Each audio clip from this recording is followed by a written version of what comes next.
This is Catholic Forum. I'm Bob Krebs, and today I'm very happy to welcome Anthony Albence. Anthony is one of the trustees from St. Anthony of Padua Parish here in Wilmington, and very involved with the parish on all the levels, the Italian Festival, and on and on and on. And you're here today because St. Anthony of Padua has 3 milestones this year. Yes. It's the parish's 100th anniversary. It is. It is Padua Academy's 70th anniversary. It is. And it is the 50th anniversary of the Italian Festival. It is. And actually, if I can slip a fourth one in, Yeah. it's actually the 70th anniversary of the groundbreaking of the grade school as well. We trace our history back to the grade school from about 1938-39. We were in the old number 11 public school, which is now the parking lot across from St. Anthony's. But 1954 was also the year we laid the cornerstone of the grade school, which, of course, housed Padua originally in part. So many, many milestones this year. So are you responsible for coordinating all of these anniversaries to fall on the same day? No, not all of them. We have a great team. I am actually, yes. I'm honored to be the co-chair of our campaign. We do have a capital campaign tied to our centennial, but I'm honored to be the co-chair of that and involved with a great team in many of these other activities. That's great. So tell us a little bit about yourself. What did I miss? Your life is more than just St. Anthony. Yes. I'm actually a alum, I guess I would say, of the Catholic Diocese. As some people know, I worked in Catholic youth ministry, and I was very involved as a volunteer for many years in youth and young adult ministry, and still have that very close to my heart.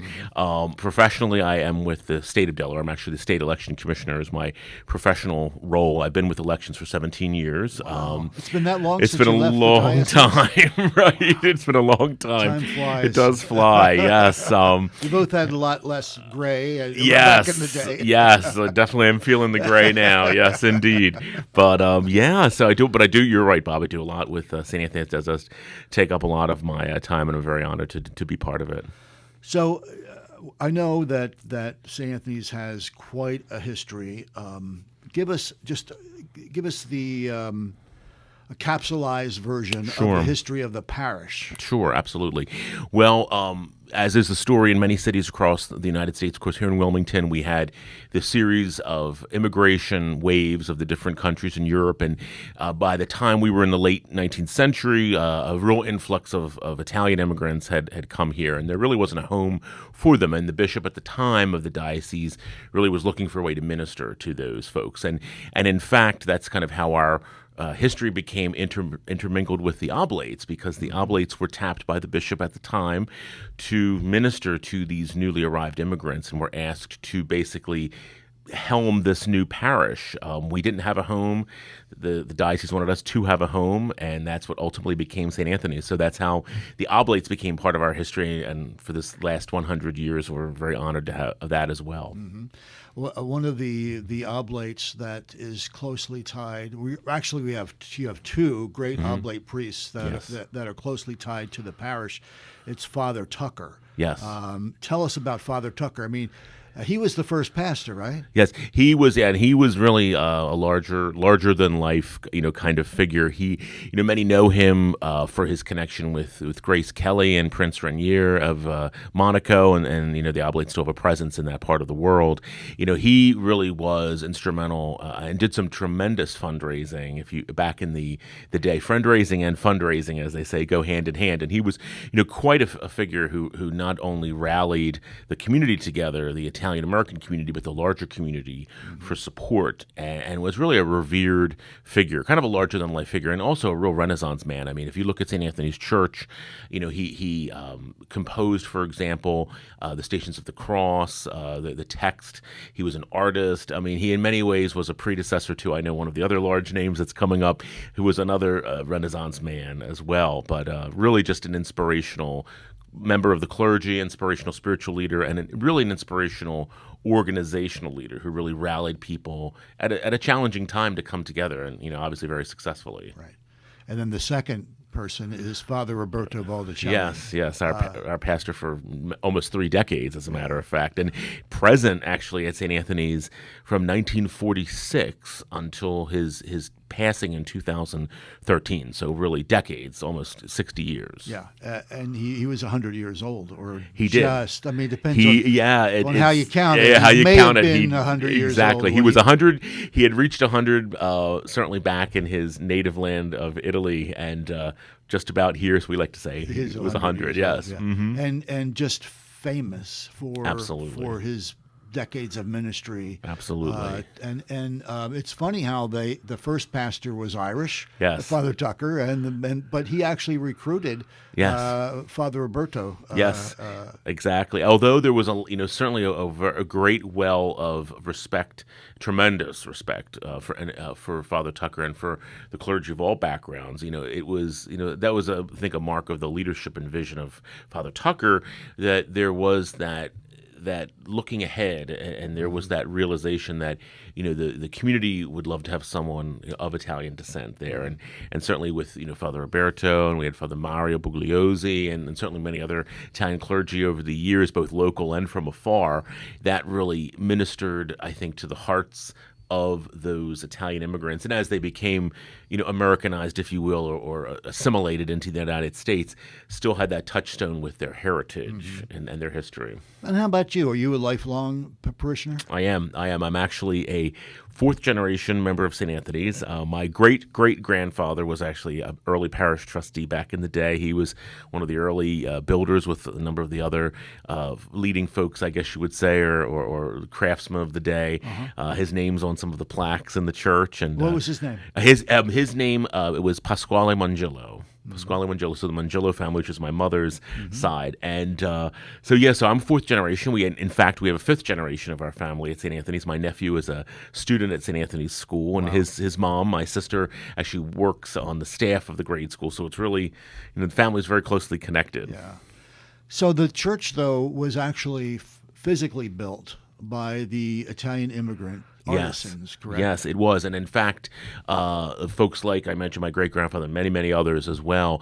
And in fact, it was one of the genius of Father Tucker and those early leaders, bringing together those kind of nascent Italian contractors and a lot of the companies that are very, very well known, who've really built, the Wilmington community. But the predecessor of today's EDIS, the De Sabatino company, they were instrumental, for example, amongst others, in the building of the church. So it was really an opportunity for not just the craftsmen, but these early Italian businesses to really show their ability and show their capabilities in building the church.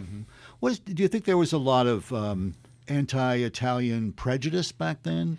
Well, I always like to say, when we look back in the history, the whole idea of the reason St. Anthony's came about is that the Italian immigrants at the time weren't necessarily welcomed into the other communities. And I think, as is the case over the years with many immigrant groups, there's a period of the arrival, and then there's kind of the acceptance or the challenges of acceptance, and then eventually assimilation. Right. And I think we experienced that as well, the Italians, and certainly it's amazing to see over 2 to 3 generations, how much has changed, certainly. Yeah, for sure.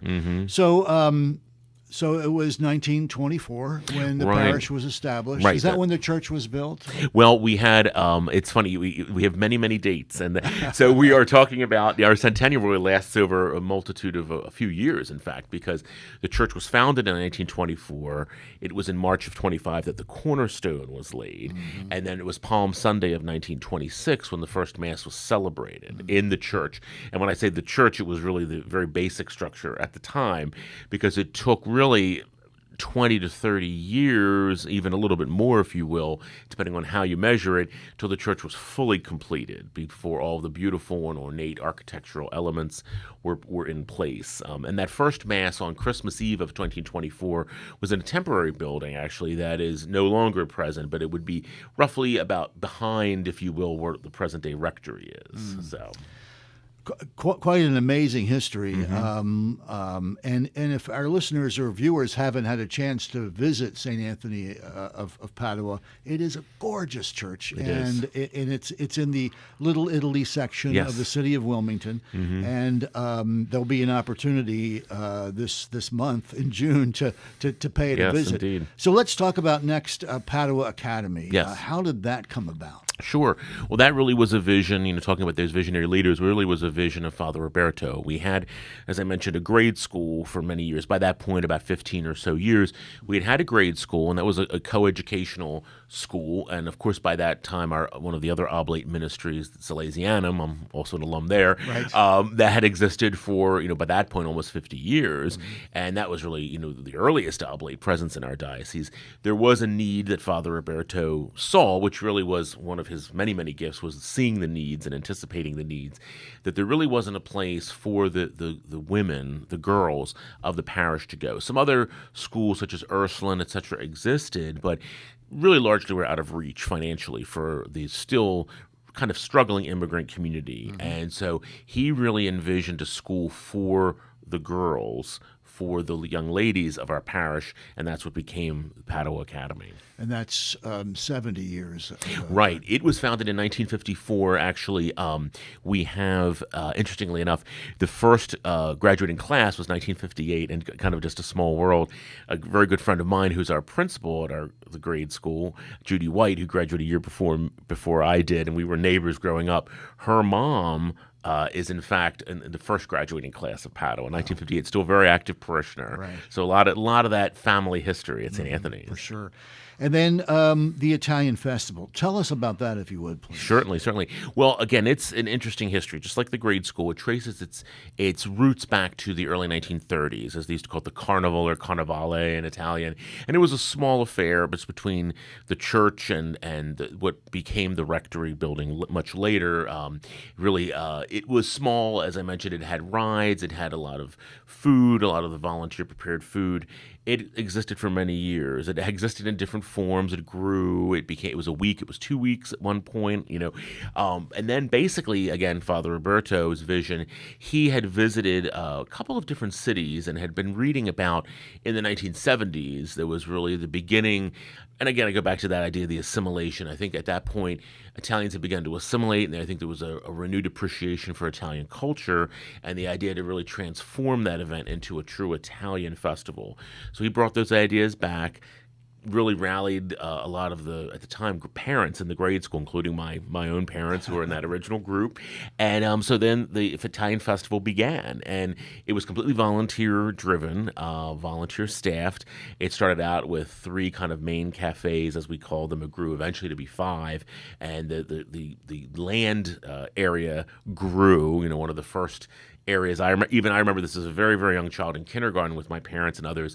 The seafood cafe was called various names over the years. That was in the kindergarten courtyard, which is still to this day right outside our school, between the school and the church. So it was, again, 1 cafe, 2 cafes, 3 cafes, grew to 5, eventually growing to where we are now with this really 5 to 6 block footprint of the festival, and here we are 50 years later. The Wilmington Italian Festival, when I moved to Wilmington 24 years ago, everybody said you have to experience that. Yes. It is the largest Italian festival in the world. No, I don't know about that. It is, at least in our area. Certainly correct? in this area, in this region, and it depends on how you measure, but it's one of the largest in the country, certainly the largest in this mid-Atlantic region, certainly. Right. So walk us through it. I mean, there's Sure. food. Is food really what it's based on? I would say food and culture is really the largest kind of areas of celebration And Catholicism. and focus. And Catholicism, it is, yes, very much a focus on our spirituality. Yes, we have the great cafes, and over the years they've evolved in terms of different operators, and we try to have some established operators as well as some new operators. And this year, in fact, bringing in kind of the newest and latest and greatest. We have food trucks, some specialty food trucks that'll be with us, as well as the standard cafes. We have the bars, of course. They're operated by our volunteers. We have entertainment on 3 stages. We have a whole midway of rides and games. We have a specific, kiddie rides area for younger children, in both Father Tucker Park and Field. Again, our heritage there, even named in the park names. And then, as you mentioned, Bob, we have the spiritual celebrations. We have For example, on the closing Sunday, we have the Festa Patronale, the feast really of our patron saint, St. Anthony of Padua. Technically, it falls on June 13th. Of course, it's during the week. We celebrate it on the closing Sunday. We'll have the Mass, 12:30, with readings in Italian and the Italian music and a lot of Italian music featured. And then we'll have the feast day procession, the procession of saints, really hearkening back to the old world heritage where many of our families came from, really, and that's how it began. A lot of these patron saints were patron saints of villages or regions, and families became patrons of them and walked with them and sponsored them and made sure that they were in the procession every year on the floats. That'll be at 2 p.m. on the closing Sunday. That's all on the 16th. So we're, again, talking 9th to the 16th of June. This is all on the 16th of June. So that's really how we close it out on a very high note and a very spiritually sensitive note, we think. How many volunteers does it take to run the Italian festival?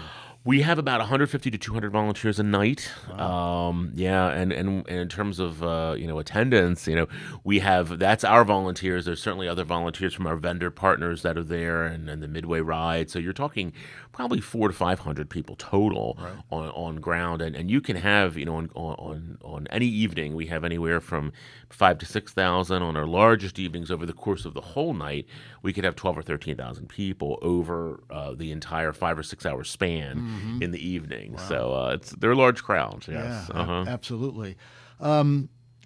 So how are you celebrating the anniversary of the church, the anniversary of Padua, the anniversary of the Italian festival? Sure. For the Italian festival, we have unveiled a special logo. We have a special logo. We're going to have some great graphics, visuals, banners on site. Really, a real celebration.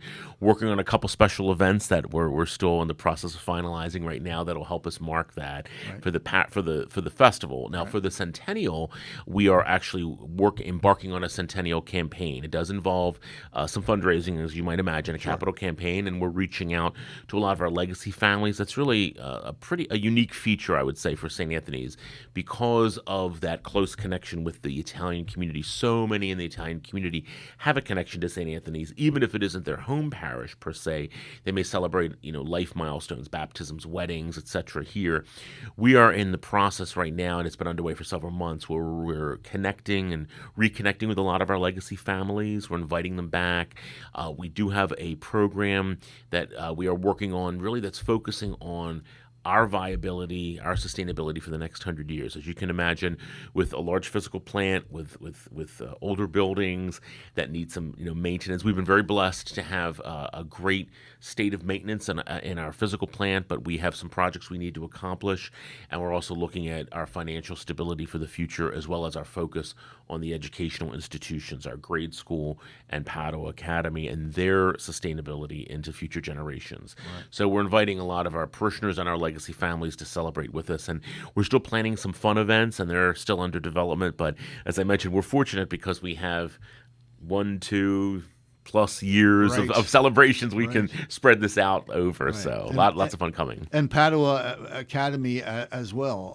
They are, Padua is, again, 70 years. They've been in existence, and they've been, in their building for 50+ years now, as we still call it the new Padua. Oddly enough, it's 50+ years, relatively new. And they're also doing a lot. They're marking a lot of celebrations. Padua has doing a lot of focus now for their alumni, especially, and they're building that program up, and they're inviting a lot of the classes back, and really kind of starting that spirit, reinvigorating that spirit of sisterhood there at Padua. So there's a lot of fun things. And even in the grade school, I'll just give you a quick anecdote. We had a 70th anniversary party a couple months ago, in our school. We invited all our classes back, and we opened a time capsule we had from the 1990s. Talk about feeling old. Not 1990s, a time capsule, but it was there for 30+ years. And we had students come back, and they actually could see the letters and things they put in there. And now some of their own kids go to the grade school now. It's really been fun. Yeah. It's great. It's great to celebrate these milestones and to look back at the past, but you also have to look forward to the future. Yes. So what do you think the future holds for St. Anthony of Padua? Sure. The elementary school, the high school, the Italian festival, Absolutely. the whole parish Right, operation. right. We know that certainly in this environment today, especially with the schools in particular, we know that it's a challenging environment. So, for example, with our grade school, we're really the only grade school in our diocese that has a special education program. So, a lot of what we're talking about as we reach out to these families, as we raise some funds, as we help our financial stability for the future, we're really spreading that message. Our focus has always been a Catholic education for anyone who desires it. We have a special place that we want to reach out to students who may have different learning styles or different learning needs. Padua is building on its legacy of success, and now it has moved into new directions, really developing young women into professionals for the future. They have a focus. They have a program there with broadcasting and with TV and radio production and engineering and STEM programs. So we're really trying to position the schools to be sensitive to the needs of today and tomorrow, but still being true to their core values of providing that Catholic education. And for the church, we're ensuring that the church not only physically is solvent and physically solid, but that our whole parish is financially viable and solvent for the future. We know the future, we've been saying this, the future will look different in the next 100 years, will certainly look a lot different than the first 100 years, but we think they'll be, as good and better in different ways probably than we ever could have envisioned in those first 100 years. Yeah. So how can our listeners get more information? How can we come to visit you? What are the dates of the Italian Absolutely. festival? Absolutely. We're June 9th to the 16th, Right. So Sunday to Sunday. The hours? Hours, we are opening Sunday and Saturday, so the 9th and the 15th are 4 to 10:30 p.m. The Monday through Friday, the 10th through the 14th, 6 to 10:30 p.m. Closing Sunday, the day of the Mass and procession, 2 to 6. And we invite everyone to visit our website, sapde.org. That will include information about our centennial and the festival. If you go on that site, sapde.org/Italian Festival, or just click on the festival logo, go right to that information. We also have the centennial logo, and we'll be adding information about the centennial there as well. And also there are probably links to Padua Academy and Absolutely. and St. Absolutely. Anthony's You can go right to the Elementary grade school in Padua from there, sapgs.org for the grade school, and paduaacademy.org for Padua as well. Anthony, thanks so much for spending time with us today on Catholic Absolutely. Forum. And we all love St. Anthony of Padua. Thank you. It's a great parish. The schools are wonderful. The Italian festival is great, and it's got a wonderful history. And thanks for sharing that with us Thank today. you. I appreciate the opportunity. Yeah, Thank my you, Bob. pleasure. Thanks.